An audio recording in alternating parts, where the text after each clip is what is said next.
ตอนไออ่อนใจลายคิดฮอดเดเมื่อปีกายอายกับน้องจะปานำกันน้องจะปาคอส่วนอายนี่น้อจะปาเข่งนั้นสองเฮานั้นมีสุขกันสู่มือสู่วันอยู่เทียงหน้าน้อยปีนี้อายเศร้าบ่มีเจ้ามาถือของให้กุกน้ำดีได้ปากคอใหญ่สิเอาใส่ละน้องคอยปากเข่งกับปากบ่มีคนถือบ่มีคนซอยคิดไปจนใจเงาง้อยคือป่าสิวน้อยกำลังดินดาวน้องละเอ้ยไปอยู่ใส่หนูหูอยู่บ่ว่าอายทำเหลือบ่น้องเริ่มตาคอนย้อนลงผู้บ่าวยานดียานน้ำตาไหลยาวยามหูข่าวเจ้าสิบินดองกลับมาศาลาหากสัญญายังฟังใจอยู่อายนอนคดคิดน้ำสู้ได้แต่คอยหากว่าลืมปาคอนอายขอวอนให้หันมามองปาคอใหญ่เจ้าเคยจับใส่ของมือนั้นเฮาจ้องตากันเจ้าลืมแล้ว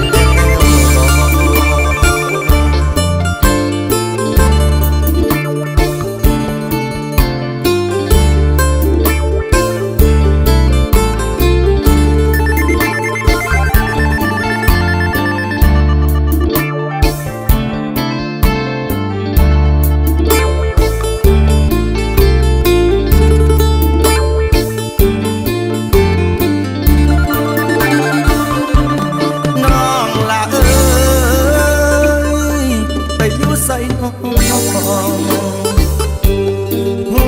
อยู่บ่ว่าอายทำข้าเหลือบ่น้องเริ่มตาคอนย้อนลงผู้บ่าวยานดียานน้ำตาไหลยาวยามหูข่าวเจ้าสิกินดองกลับมาศาลาหากสัญญายังฟังใจอยู่อายนอนคดคิดน้ำสู้ได้แต่คอยหากว่าลืมปาคอนอายขอวอนให้หันมามองปาคอใหญ่เจ้าเคยจับใส่ของมือนั้นเฮาจ้องตากันเจ้าลืมแล้ว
คิดฮอดเด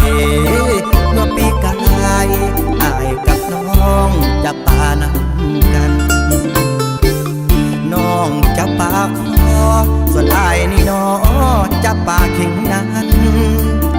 สองเฮานั้นมีสุขกันสู่มือสู่วันอยู่เทียงหน้าน้อยปีนี้อายเศร้า มาถือของให้อุกน้ำดีได้ปากคอใหญ่สิเอาใส่ละนอคอยปากเข่งกับปักบ่มีคนถือบ่มีคนซอยคิดไปจนใจเงาง้อยคือป่าซิวน้อยกำลังดินดาวน้องละเอ้ยไปอยู่ใส่หนูหูอยู่บ่ว่าอายทำเหลือว่าน้องลืมตาคอนย้อนลงผู้บ่าวย่านดีย่านน้ำตาไหลยาวยามหูข่าวเจ้า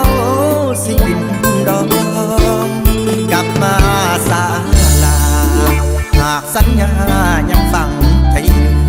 อายนอนคดคิดน้ำสู้ได้แต่คอยหากว่าลืมปาคอนอายขอวอนให้หันมามองปาคอใหญ่เจ้าเคยจับใส่ของมือนั้นเฮาจ้องตากันเจ้าลืมแล้ว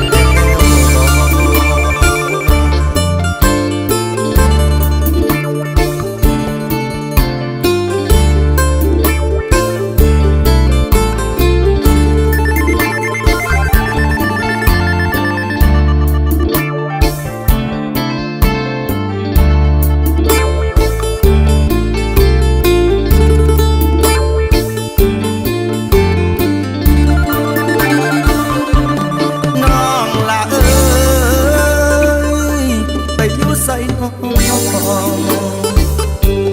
หูอยู่บ่ว่าอายทำข้าเหลือว่าน้องลืมตาคอนย้อนลงผู้บ่าวย่านดีย่านน้ำตาไหลยาวยามหูข่าวเจ้าสิกินดอกกลับมาศาลาหากสัญญายังฟังใจอยู่อายนอนคดคิดน้ำสู้ได้แต่คอยหากว่าลืมปาคอนอายขอวอนให้หันมามองปาคอใหญ่เจ้าเคยจับใส่ของมือนั้นเฮาจ้องตากัน